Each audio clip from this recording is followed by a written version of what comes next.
செங்கல்பட்டு, விழுப்புரம், கள்ளக்குறிச்சி மற்றும் திருவண்ணாமலையில் இன்று கனமழை பெய்யும் என கணிக்கப்பட்டுள்ளது. மத்திய மேற்கு வங்கக்கடல் பகுதிகளில் நிலவி வரும் ஆழ்ந்த காற்றழுத்த தாழ்வு பகுதி 12 மணி நேரத்தில் காற்றழுத்த தாழ்வு மண்டலமாக வலுப்பெறக்கூடும் என கூறப்பட்டுள்ளது. இது மேலும் வடக்கு வடமேற்கு திசையில் நகர்ந்து ஆழ்ந்த காற்றழுத்த தாழ்வு மண்டலமாக வலுப்பெற்று தெற்கு ஒடிஷா, வடக்கு ஆந்திரா கடலோர பகுதிகளில் கரையை கடக்கும் என கணிக்கப்பட்டுள்ளது. கரூர் கூட்ட நெரிசலில் 41 பேர் பலியானதை திசை திருப்ப முயற்சி செய்வதாக தாவிக தலைவர் விஜய் மீது முன்னாள் அமைச்சர் செந்தில் பாலாஜி குற்றஞ்சாட்டியுள்ளார். அரசியலா பார்க்கலன்னு ஆரம்பத்திலே உங்களுக்கு சொல்லிட்டேன். யார் தவறு செய்திருந்தாலும் அந்த தவறை யாராக இருந்தாலும் ஒற்றுக்கொள்ள வேண்டியது அவருடைய கடமை பொறுப்பு. பரப்புரை செய்த இடத்திற்கு விஜய் மாலை 4 மணிக்கே வந்திருந்தால் நெரிசல் குறைந்திருக்கும் என முன்னாள் அமைச்சர் செந்தில் பாலாஜி குற்றஞ்சாட்டியுள்ளார். 4 மணிக்கு அந்த இடத்துல ஒரு 5000 பேர் இருந்திருப்பாங்க அப்படின்னா பொதுவான கருத்து.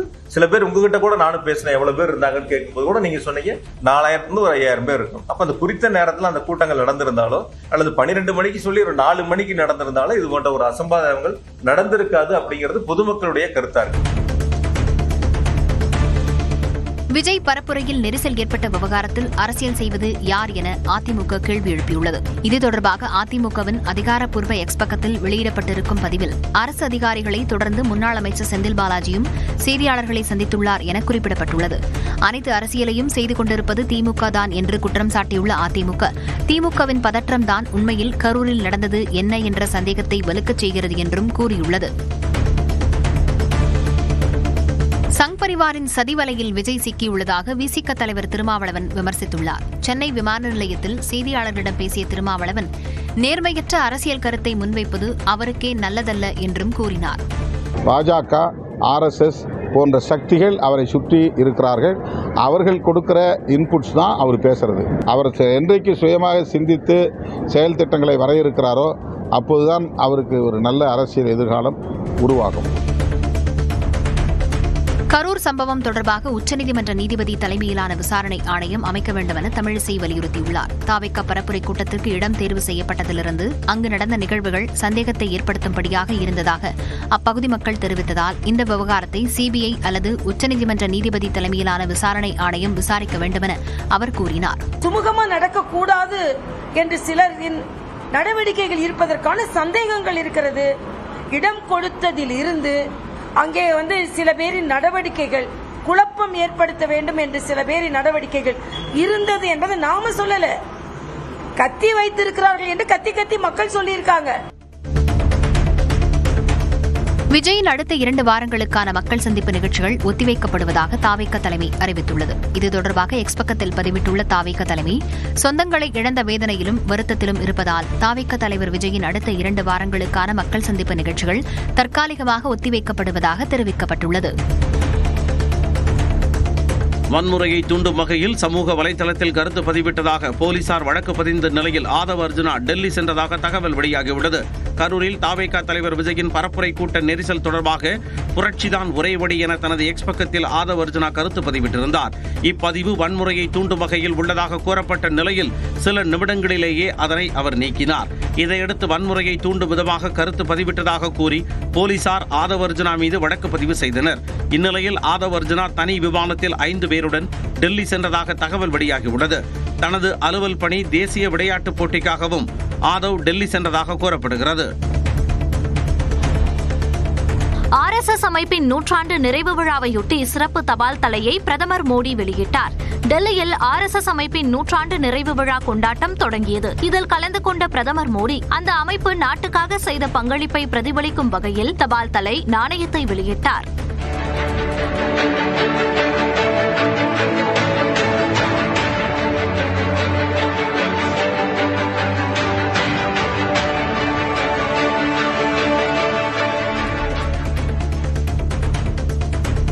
சென்னை சூரப்பட்டு வானகரம் சுங்கச்சாவடிகளில் கார் தவிர்த்து பயணிகள் மற்றும் கனரக வாகனங்களுக்கு 10 ரூபாய் வரை கட்டணம் குறைக்கப்பட்டுள்ளது. ஒருமுறை சென்று வரக்கூடிய வாகனங்களுக்கான கட்டணம் 115 ரூபாயிலிருந்து 5 ரூபாய் குறைந்து 110 ரூபாயாக நிர்ணயிக்கப்பட்டுள்ளது. இதேபோன்று மாதாந்திர பயண கட்டணம் 2515 ரூபாயிலிருந்து 70 ரூபாய் குறைந்து 2445 ரூபாயாக நிர்ணயம் செய்யப்பட்டுள்ளது. UPI பரிவர்த்தனைகளுக்கு கட்டணம் வசூலிக்கும் திட்டம் இல்லை என ரிசர்வ் வங்கி ஆளுநர் சஞ்சய் மல்ஹோத்ரா தெரிவித்துள்ளார்.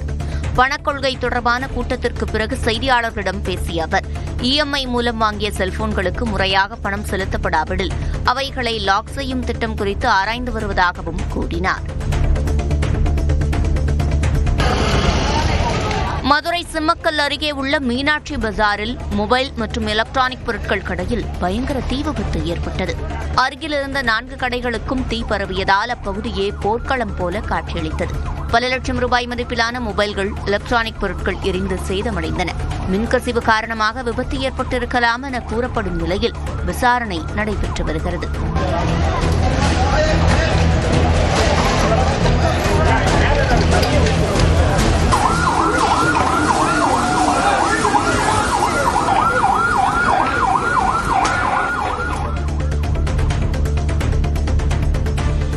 தலைமுறையினரின் மனம் கவர்ந்த யமஹா RX 100 வாகனங்களில் ஆயுத பூஜைக்கு பின்பு நூற்றுக்கணக்கானோர் அணிவகுத்து சென்ற காட்சிகள்தான் இவை.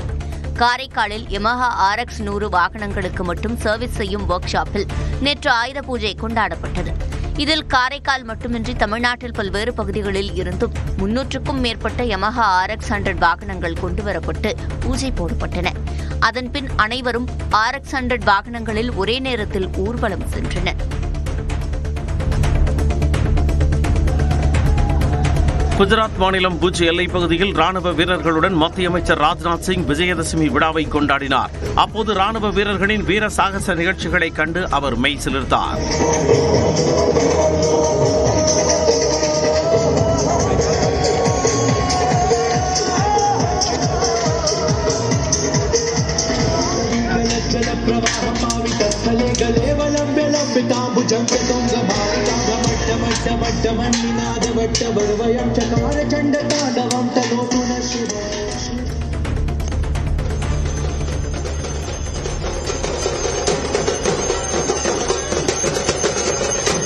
மேற்கு வங்க மாநிலத்தில் துர்கா பூஜை பண்டிகை கோலாகலமாக கொண்டாடப்பட்டது. கொல்கத்தாவில் துர்கா பூஜை பந்தலில் பக்தர்கள் துணிச்சி நடனமாடியபடி துர்கா தேவியை வழிபட்டனர்.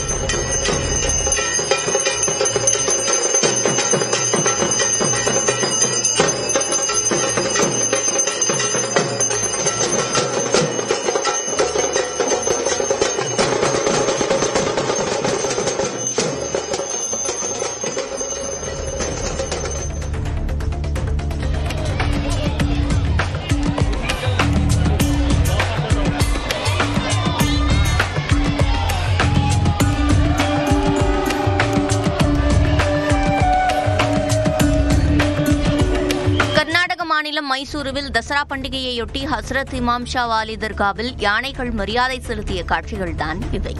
உலக புகழ்பெற்ற மைசூரு தசரா விழாவின் சிகர நிகழ்ச்சியான யானைகள் ஊர்வலம் இன்று நடைபெறவுள்ளது. இந்த ஊர்வலத்தில் பங்கேற்கும் யானைகள் பாரம்பரிய வழக்கப்படி நேற்று அங்குள்ள ஹஸ்ரத் இமாம் ஷா வாலி தர்கா முன்பு அணிவகுத்து நின்று மரியாதை செலுத்தின. சிவகாசியில் ஆயுத பூஜையை தொடர்ந்து அபாய ஒலி எழுப்பியபடி சாலைகளில் வரிசையாக அணிவகுத்து சென்ற தீயணைப்பு வாகனங்களால் மக்கள் பீதியடைந்தனர். சிவகாசியில் உள்ள தீயணைப்பு மற்றும் மீட்புப் பணிகள் நிலையத்தின் சார்பாக ஆயுத பூஜை நிகழ்ச்சிகள் நடைபெற்றன. அலங்கரிக்கப்பட்ட அந்த வாகனங்கள் பொதுமக்களிடையே தீத்தடுப்பு குறித்த விழிப்புணர்வை ஏற்படுத்த நகரின் முக்கிய சாலைகளின் வழியாக பயணித்தன.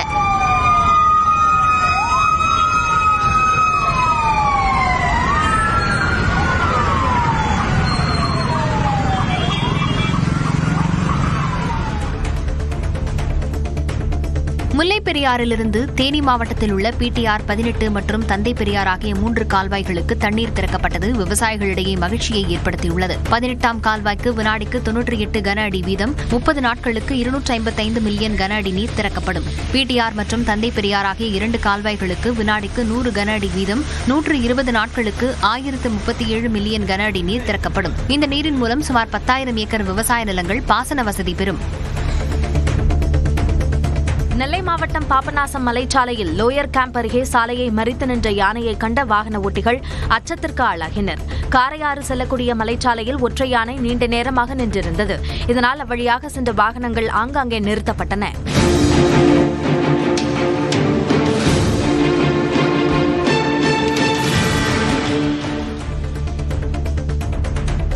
மயிலாடுதுறை மாவட்டம் சீர்காழி அடுத்த கொள்ளிடம் பகுதியில் வீட்டின் பூட்டை உடைத்து 30 சவரன் நகை மற்றும் 60,000 ரொக்கப்பணம் கொள்ளையடிக்கப்பட்டுள்ளது. மாங்கனாம்பட்டு கிராமத்தைச் சேர்ந்த தஸ்லீம் என்பவர் வெளிநாட்டில் பணியாற்றி வருகிறார். இவரது மனைவி ஜாஸ்மின் தனது தந்தை வீட்டிற்கு சென்றிருந்ததாக கூறப்படுகிறது. அந்த நேரத்தில் வீட்டிற்குள் புகுந்த கொள்ளையர்கள் 4 பீரோக்களை உடைத்து அதிலிருந்த பணம் மற்றும் நகைகளை திருடிச் சென்றனர்.